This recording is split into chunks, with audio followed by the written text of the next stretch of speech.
Les vraies voix Sud Radio. Philippe David. Les vraies voix Sud Radio, comme tous les soirs sur Sud Radio de 17h à 19h. J'ai le plaisir et également le trac de remplacer l'immense Christophe Bordet, mais inutile de dire qu'il y a un quatuor de choc avec nous.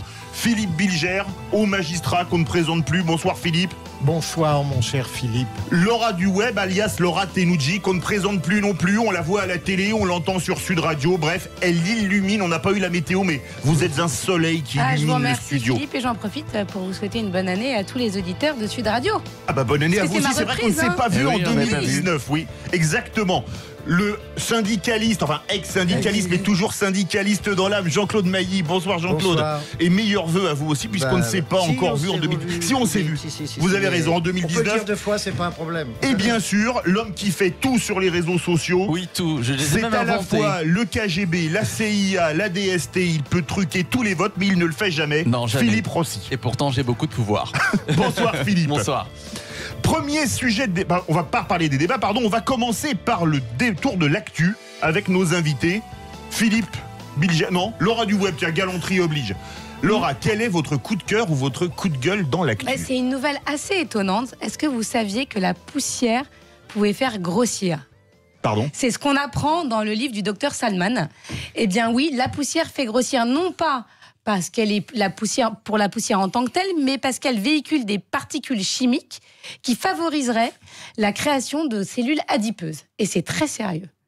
Donc je ne sais pas comment c'est chez vous. Poussière. Excusez-moi si vous avez la poussière qu'il y a chez vous dans le tapis, et il y a la poussière qu'il y a. La poussière, il ne faut pas laisser la poussière s'accumuler. C'est-à-dire que, à mon avis, les personnes qui ont un peu d'embonpoint ont peut-être des appartements mal nettoyés. Ça peut être une cause. Ça m'inquiète la manière dont vous me regardez en disant ça. Chez moi, c'est propre, ne vous inquiétez pas. Elle n'a pas le choix, mon cher Philippe.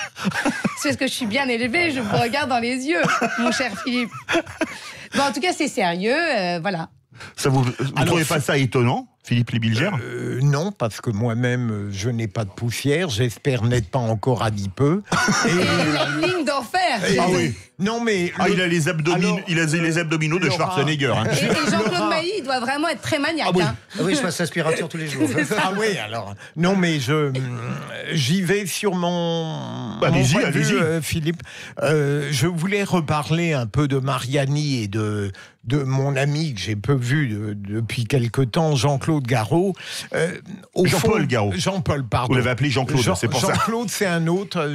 Jean-Claude Barrault. Et bon, je voulais Il y avait aussi Jean-Claude Van Damme qui a les mêmes abdominaux que vous, mon cher Philippe. Mon cher Philippe, si vous voulez me troubler en permanence. Non, je voulais dire que je ne les considère pas comme des traîtres à leur cause, qui serait celle des Républicains, parce que je les vois un peu sur le même registre que des socialistes comme Jean-Marie Bockel. Il y a quelques années, ce sont des gens qui ont toujours été mal à l'aise dans leur parti, qui ont créé un mouvement qui s'appelle la droite dure, si je ne me trompe, et qui était séparé sur le plan de la sécurité et de la justice par une nuance infime du Front National, du Rassemblement National. Donc je considère, c'est un constat, qu'ils ont rejoint finalement une structure qui correspondait davantage à leur convictions et à leur idéologie. Voilà. Vous avez dit que vous ne les considérez pas comme des traîtres. Vous savez ce que disait Clémenceau à l'époque ? Un traître, c'est quelqu'un qui quitte votre parti pour aller dans un autre. Un rallié, c'est quelqu'un qui quitte un autre parti pour venir dans le vôtre. Vous savez aussi ce que disait Talleyrand, mon cher Philippe. Allez-y. Si je peux apprendre quelque chose à monsieur Je sais tout, c'est la trahison n'est qu'une affaire de date. C'est pas mal du tout. Jean-Claude Mailly. C'est pas qu'une affaire de date. Non, c'est pas qu'une affaire de date. Moi, je voudrais apporter un soutien à Marlène Schiappa, non pas par rapport, on peut être en désaccord avec ce qu'elle dit, ça c'est pas. On va se brouiller, mon cher Jean. Oui, non, mais c'est par rapport à la campagne dont elle est l'objet sur les réseaux sociaux, etc. Au moment où on parle de arrêter les violences faites aux femmes, je trouve ça inadmissible. Après, on est d'accord ou pas avec ses positions, c'est autre chose, mais c'est une campagne inadmissible. Drôle d'idée de l'avoir traité de poupée Barbie. Parce que s'il y a bien une femme qui ne ressemble pas du tout à une poupée Barbie, c'est... Oui, non, mais c'est sur son physique, non, sur ses notamment. Et tout. Non, mais justement, Philippe Bilger, vous qui êtes un assidu de Twitter, on peut le dire comme ça, est-ce que vous trouvez pas quand même que Twitter c'est devenu un dépotoir où chacun balance sa haine ? Alors en plus, Il y avait 140 Anonymement, caractères, tu on est disais. passé à 280. Et le pire, ce sont les gens qui, évidemment, sous pseudo, déversent leur bile. ouais. Est-ce que vous ne trouvez pas ça hallucinant et je dirais même malsain, Mon Philippe? cher Philippe, c'est pas devenu un cloaque, elle l'était dès l'origine. Enfin, Moins. non, Là, c'est c'est-à-dire vraiment que dès que je plus suis qu'avant. arrivé sur Twitter, maintenant il y a quelques années, et sur mon compte, mais j'essaye de répondre systématiquement, quoi. Et puis, mais c'est vrai qu'il y a des gens qui ne lisent même pas les tweets, qui viennent uniquement pour déverser leur la haine. haine. Mais des choses, on n'imagine Abject, pas. oui. Berry est élégant à côté. Hein. Non, mais c'est très Laura anxiogène. Doueb. Non, mais Twitter, c'est devenu le réseau anxiogène par excellence. Les Américains ont un autre réseau qu'ils utilisent beaucoup plus que nous, qui s'appelle Reddit. Et à la limite, où on peut lire des choses plus intéressantes. Ce qui est dommage, c'est que Twitter, qui était censé permettre d'être informé en temps réel, aujourd'hui, on cherche la vraie info et l'info qui va nous nourrir parmi cette haine qui est déversée chaque jour. Et je suis tout à fait d'accord avec Jean-Claude Mailly. Je trouve que le procès qu'on fait à Marlène Schiappa n'a pas lieu d'être. Jean-Claude Mailly, vous êtes beaucoup sur Twitter, vous? Je suis sur Twitter comme d'autres, oui, je me fais engueuler aussi Alors, sur Twitter. l'erreur, c'est de s'informer on se soutient Oui, mutuellement. l'erreur, c'est de s'informer sur Twitter. Oui, Moi, j'ai mon faut être très truc. prudent. Je réponds, je mets des trucs et je réponds parfois. Et malheureusement, vigoureusement. beaucoup de Français s'informent sur Twitter. Hein. C'est oui, ça le oui. drame. Hein. Eh oui. C'est ça le pire. Ça, c'est une catastrophe. Alors moi je vais faire mon petit Marc, coup de cœur, ça coup fait de les gueule, fake parce que news. parfois Christophe Bordel fait aussi. Il s'est passé un truc que je n'avais jamais vu. Alors je sais que vous êtes un grand aficionado de football, mon cher Ouais. Philippe Bilger. Ah oui, vous. La défaite du Paris Saint-Germain hier soir au Parc des Princes 2-1. Et je crois, alors j'ai beaucoup fait fonctionner ma mémoire. On n'a jamais vu ça. Je n'ai jamais vu un. Alors, le PSG perdre à domicile, ça on l'a vu beaucoup de fois. Trois Pas trop ces pénaltys. dernières années, mais 3 pénaltys dans un match contre la même équipe. J'ai cherché de partout. Je n'en ai. j'ai Et pas un trouvé loupé, Et finalement. un loupé. Est-ce que vous avez déjà vu, vous, un match avec 3 pénaltys pour la même équipe et en plus à l'extérieur? Non, Parce mais- que 3 pénaltys à domicile, on peut se dire, tiens, Philippe, l'arbitre, il est sympa. Si vous ne le savez pas, c'est pas moi qui vais le savoir. Oh, ben, bon, cher Philippe, ne soyez pas si modeste. Non, non, vraiment. Vous avez Non. jamais vu ça? Non, On ne enfin, lutte pas contre une encyclopédie. Voilà. Non, absolument. Non, c'était mon petit coup de cœur. Vous en avez vous, un, Philippe Rossi? Moi, petit j'étais coup sur de les cœur, réseaux un petit coup de sociaux. gueule, oui. Oui, alors oui, j'ai un coup de cœur. Ah Oui. bah, allez-y. Enfin, ou un coup de gueule, enfin un coup de cœur plutôt. Ça date d'il y a quelques jours, mais j'ai appris que c'est fini. Il n'y avait plus de billets de 500 € en circulation. Ouais, ouais. Oui, j'ai Comme on n'en a appris jamais ça. vu. Voilà, alors moi c'était mon rêve, c'était avoir un billet de 500 € dans la poche. J'ai trouvé une liasse sous votre bureau. Non, c'était de Monopoly Ah bon, peut-être, d'accord. parce que je suis très joueur. Mais c'était. Et alors voilà, donc du coup, je me suis dit, C'est bah voilà, vrai. je n'aurai jamais l'occasion d'avoir un billet de 500 € dans ma poche. Et je trouve ça dommage. Je me suis dit, avec quoi je vais donner des pourboires C'est maintenant. les Allemands Mais qui bon. sont en colère. Oui. Parce que les Oui. Allemands Oui, utilisent il voulait beaucoup- le garder. Oui, parce que- il l'avait. Parce que les Utilise Allemands beaucoup la payent monnaie. beaucoup Ouais. plus En en cash. liquide que les Français. Ah ouais. Les Allemands, vous allez au restaurant, ils sortent jamais une carte bleue, ils payent toujours en liquide. Un peu comme les Espagnols d'ailleurs, hein, qui payent beaucoup plus en liquide qu'en carte bleue. C'était les coups de cœur et les coups de gueule du jour des vraies voix de Sud Radio. Dans quelques instants, on va attaquer le premier débat. Faut-il couper les allocations familiales aux parents d'enfants violents à l'école ? On a 3 garnements dans le studio, mais eux de toute façon ils sont tellement grands qu'ils n'ont plus droit aux allocations familiales. Vous voulez réagir, vous connaissez le numéro, le 0826 300 300 et avec Philippe Rossi. Et les réseaux sociaux, un premier point, hein, faut-il couper les allocations familiales aux parents d'enfants violents à l'école? Et pour l'instant, la réponse est oui, oui à 72%, figurez-vous. Et c'est le oui hein, qui l'emporte et qui augmente à la question faut-il couper les allocations familiales aux parents d'enfants violents à l'école? Eh bien on était à 71%, on passe en quelques minutes à 74% de oui. Qui a eu cette idée folle un jour d'inventer l'école? Qui a eu cette idée folle un jour d'inventer l'école? C'est ce sacré Charlemagne, sacré Charlemagne. Vous avez reconnu France Gall qui nous a quittés malheureusement il y a 1 an, le 7 janvier dernier. Le gouvernement veut couper les allocations des parents des élèves violents et ceci dans le cadre du plan contre les violences scolaires. Une initiative lancée dans la foulée de l'agression avec une arme factice d'une enseignante par un lycéen de Créteil. Quelques jours après les faits, Jean-Michel Blanquer parlait déjà de responsabilisation des familles avant les vacances de Noël. Il montait d'un cran en évoquant des amendes pour les familles concernées. Le groupe de travail qui planche sur le dossier doit remettre en milieu de semaine prochaine une liste de mesures au ministre de l'Éducation nationale, Jean-Michel Blanquer, qui ont on va dire un peu plus mitigé cochon d'Inde, comme on dit du côté du sud-ouest, c'est-à-dire mi-chèvre, mi-chou. On a pu le constater sur Twitter. Faut-il couper les allocations familiales aux parents d'enfants violents à l'école? C'est le premier débat sur Sud Radio. Et toujours les réseaux sociaux, vous pouvez voter oui ou non. Pour l'instant, on est à 73% de oui. Des auditeurs de Sud Radio qui disent oui, il faut couper les allocations familiales aux parents d'enfants violents à l'école. Sans être désagréable, je pense que Laura Tenoudji est la seule personne dans ce studio qui ait encore des enfants scolarisés. Oh, peut-être vous, Philippe Non, Rossi, pas pas encore, qui soient scolarisés, jeunes, parce que Philippe Bilger, ses enfants sont grands. Voilà. Jean-Claude Mailly aussi. Qu'est-ce que vous en pensez, ma chère Laura? Je pense que c'est un peu...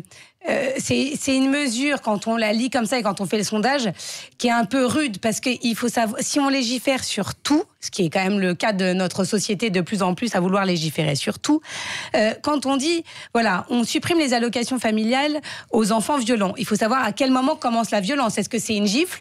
Est-ce qu'il faut qu'il y ait une arme? Est-ce qu'il faut qu'il y ait un préjudice causé? Est-ce qu'il faut qu'il y ait que la personne ait une violence physique, ait reçu une violence physique? C'est compliqué. Et ensuite, ça concerne, ça veut dire, dès le départ, on dit, ça ne concerne pas les personnes de milieux aisés, puisqu'elles ne touchent pas les allocations familiales de la même façon, que de toute façon, qu'on les prive d'allocations ou pas, ça ne changera pas grand-chose à leur train de vie. Donc ça veut dire qu'on va essayer de toucher qu'une certaine catégorie de la population. Ça me choque. Et ensuite, tout dépend de la famille. Il y a des mamans qui se retrouvent dans des situations avec 4 enfants, toutes seules, en situation de famille monoparentale. Est-ce qu'elles ont la même responsabilité qu'un couple de parents qui ne fait pas attention et qui n'éduque pas ses enfants? Donc, qu'on ait un besoin de responsabiliser les parents, oui. Est-ce que c'est en supprimant les allocations familiales si l'enfant est violent? Je suis pas sûre. Alors justement, il y aura plusieurs mesures selon que ce soit une mère, par exemple, seule avec 3 ou 4 enfants, des parents, ça va être un peu plus... Ça va être simple, enfin. Voilà, ça va être très très simple. On en parlera un peu après. Philippe Bilger. Alors, on est toujours prêt à supprimer les allocations des parents des autres, et ça ne m'étonne pas, ce pourcentage. Mais je rejoins Laura, mais peut-être par d'autres biais. D'une part, je crois véritablement que c'est un détournement. Il faut lutter contre la violence des enfants à l'école, d'abord, fondamentalement. Ensuite, dénoncer un poncif, c'est dur d'être parent, quel que soit le milieu où on est parent. Et troisième élément, je trouve que cette proposition est discutable dans la mesure où elle établit un lien tout à fait sujet à caution et absurde en quelque sorte entre la carence des parents et la violence des enfants. Si c'était si simple, si la carence des enfants était la seule responsable des violences des enfants, on aurait réglé le problème depuis longtemps. Jean-Claude Mailly. Oui, moi je ne suis pas d'accord avec cette disposition non plus. On en parle souvent, ça revient souvent sur le tapis, ce genre de choses. À la fois parce que c'est nier les origines, qui peuvent être diverses. Pour être une famille en difficulté, quand vous êtes à 6 ou 7 dans 40 mètres carrés, les enfants ne peuvent pas rester à la maison, ils vont dehors, etc., etc. Donc je ne pense pas que ce soit effectivement une solution et que ça réglera quoi? Rien du tout. La famille aura moins de ressources financières, comme le disait Laura, les plus aisés, si bien, ne sont pas concernés par les allocations familiales. Donc, elle aura moins de ressources financières et c'est pas pour ça que le gamin ou la gamine sera pas violente. Par contre, il y a un vrai travail de responsabilisation des parents, ça c'est vrai, et il y a un travail à faire là-dessus, puis un travail sur les conditions de la violence, ça c'est évident. Et puis ça laisse penser, Philippe, que d'une certaine manière, il y aurait presque une complicité des parents à l'égard des actes de violence commis par les enfants, quoi. C'est une relation tout à fait discutable. Alors justement, ça réagit au 0826 300 300. Bonjour Louis. Oui, bonjour à vous. Bienvenue sur Sud Radio, vous nous appelez des Yvelines et cerise sur le gâteau, vous êtes prof et vous en tant que prof, qu'est-ce que vous pensez de cette mesure? Faut-il couper les allocations familiales aux parents d'enfants violents? Alors, c'est vrai que ça fait longtemps qu'on parle de ça, il faut quand même le dire. Ça a même été en vigueur, hein. Oui, et puis et ça a été aboli sous François Hollande. C'était l'absentéisme. Oui, alors j'ai l'impression que ça, voilà, les gouvernements sans arrêt relancent ce type de choses. Ils défont, ils font. Ça, c'est quand même une première chose qui est un peu préoccupante, je trouve, parce que j'ai l'impression que les débats sont toujours les mêmes. Après, en ce qui concerne le fond, c'est-à-dire est-ce qu'il faut couper les allocations familiales, moi, je suis très partagé parce que je suis assez d'accord avec les personnes qui viennent de parler, Laura là ou Philippe Bilger, c'est-à-dire, déjà, accabler les parents, c'est pas toujours une bonne solution parce que des fois ils font ce qu'ils peuvent. Moi j'ai connu beaucoup de familles qui vraiment étaient en grande difficulté et vraiment qui faisaient ce qu'ils pouvaient. Donc c'est vrai que si en plus on en rajoute en les sanctionnant financièrement, alors là ça va être encore pire, il faut quand même le dire. Maintenant, il y a aussi autre chose, c'est que ce type de mesure, ça pourrait servir d'épée de Damoclès. C'est-à-dire que dans certains cas, c'est vrai que on voit débarquer les familles uniquement quand il s'agit de questions financières. Et donc, ça pourrait peut-être avoir un effet pour, comme vous disiez, responsabiliser certaines familles. C'est vrai que ça pourrait avoir cet effet-là. Mais vous voyez, je pense que c'est pas une baguette magique non plus. Alors justement, est-ce que vous croyez pas que finalement que ce que vous dites, c'est un bon vieux réflexe, la peur du gendarme? Mais c'est un peu ça. Et s'en prendre au portefeuille. Oui, c'est un peu ça. Et puis vous savez, on est quand même dans une situation. Bon, moi j'ai enseigné dans un collège très très difficile et on a aussi des gens qui ont l'impression. Vous avez été confronté à des élèves violents dont les familles se fichaient royalement du comportement de leur enfant? Mais bien sûr, tout à fait. Et puis en plus, où il y avait des dégradations, etc. Et par exemple, moi, les dégradations, je partais du principe là, il faut responsabiliser les familles. Quand on sait précisément qui a fait quoi, je suis désolé, mais il faut là, par exemple, c'est un cas concret. Je suis désolé, on casse quelque chose, on remplace. Ça fait partie de l'éducation de base. Et effectivement, on a vu des familles qui étaient totalement, qui en avaient rien à faire parce qu'il n'y avait aucune sanction en fait. Il y avait rien.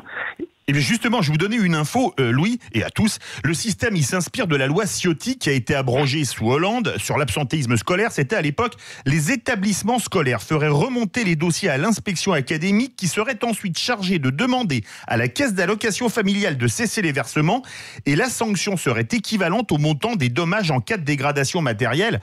Et est-ce que c'est pas un peu une usine à gaz? Parce que là, il y a 3 échelons par lesquels il faut passer. Il y a le collège ou le lycée, l'inspection académique, la CAF.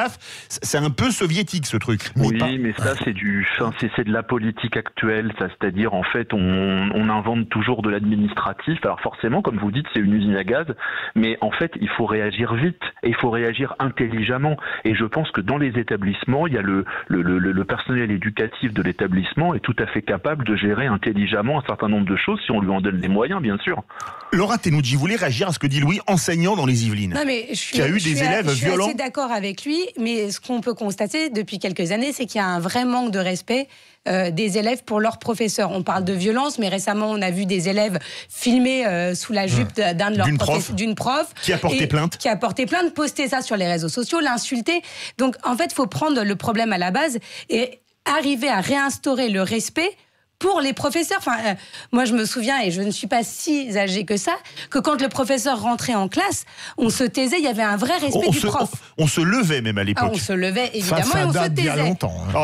Moi, à mon temps, ça se faisait encore. On commençait à s'agiter un peu au collège, au lycée, différemment, mais il y avait un respect du corps enseignant qu'on n'a plus du tout. Et y compris quel que soit le milieu. Alors on l'a encore moins dans des milieux défavorisés, mais même dans des milieux favorisés, on assiste à des cas qui sont pas acceptables. Donc après, c'est réfléchir et trouver une solution pour réinstaurer le respect, mais c'est certainement pas en supprimant les allocations familiales qu'on va réinstaurer le respect. Il faut plancher sur un programme beaucoup plus concis, peut-être où on va aller solliciter les parents en début d'année, leur demander d'être là pendant 2 heures, comme il y a des réunions de parents d'élèves où il y a que 4, 5, 6 parents d'élèves qui sont présents. Jean-Claude Mailly, vous voulez réagir à ce que disait Louis des Yvelines? Oui, mais quand il y a une dégradation matérielle, c'est autre chose. Mais c'est pas sur les allocations familiales. La responsabilité personnelle. Il y a une responsabilité personnelle, y compris des familles. À ce moment-là, ça, je comprends très bien. Il y a l'assurance responsabilité civile d'ailleurs. Responsabilité civile qui est faite pour ça. Mais vous savez, quand on disait tout à l'heure, il y a une responsabilisation des parents. Combien de fois aujourd'hui, je sais pas, un enseignant engueule un de ses élèves et les parents viennent engueuler l'enseignant? C'est pas normal. Moi, quand j'étais gamin, ça fait quelques années maintenant, quand je me faisais engueuler par un prof, on le disait pas aux parents en général. On le disait pas. On évitait. Et on évitait parce qu'on s'en prenait une deuxième, quoi. Oui. On aurait pu imaginer, par exemple, mais la violence de l'enfant se répète, le comportement des parents est indifférent à plusieurs reprises. On aurait pu imaginer une sorte d'appréhension sur le long terme de parents qui, à l'évidence, sont indifférents à la violence de l'enfant, mais tout ça créerait une autre usine à gaz, je le crains. Louis, vous étiez déjà enseignant à l'époque de la loi Ciotti? Oui, bien sûr. Manifestement, ça n'a pas eu des résultats exceptionnels. Mais non, ça n'a eu aucun résultat parce que, comme vous dites, de toute Parce façon. que je donne le bilan. En 2011-2012, plus de 79 000 signalements ont été faits pour 619 allocations suspendues. 142 de ces dernières ont été reversées aux familles après le retour de l'élève à l'école. Mais oui, mais c'est que c'est à chaque fois la même chose. Et c'est-à-dire, et comme disait l'intervenante, donc Laura, je crois. Laura, oui. En fait, le problème de l'école, c'est qu'on attend trop de l'école sur l'aspect éducatif. Moi, je crois qu'une chose qui serait importante dans ce pays, c'est de se dire que l'école, les parents sont là pour faire l'éducation. L'école, elle peut le faire un petit peu aussi à son échelle, mais elle est avant tout là pour enseigner. Elle est là pour faire l'instruction. Et moi, je dis, si on arrivait à faire comprendre aux gens que l'école, c'est un lieu d'instruction et que l'éducation de base, ce sont les parents qui doivent la donner et pas l'école. Vous savez, on attend beaucoup de l'école aujourd'hui. Tout passe par l'école maintenant. On reçoit sans arrêt des instructions sur tout un tas de sujets de société, alors que des tas de choses, normalement, devraient être faites par les familles, vous comprenez? Et donc, aujourd'hui, l'école, elle est un peu un fourre-tout où on va essayer de tout faire, on ne peut pas tout faire. On doit faire de l'instruction, à mon avis. Et ça redonnerait une certaine visibilité à l'enseignement. Vous voyez, parce que sinon on s'égare, on est dans tout, et puis finalement on n'arrive à rien parce qu'on s'égare dans plein de choses. Et on demande à l'Éducation nationale de faire un métier qui n'est pas le sien. Merci beaucoup Louis des Yvelines pour ce témoignage passionnant.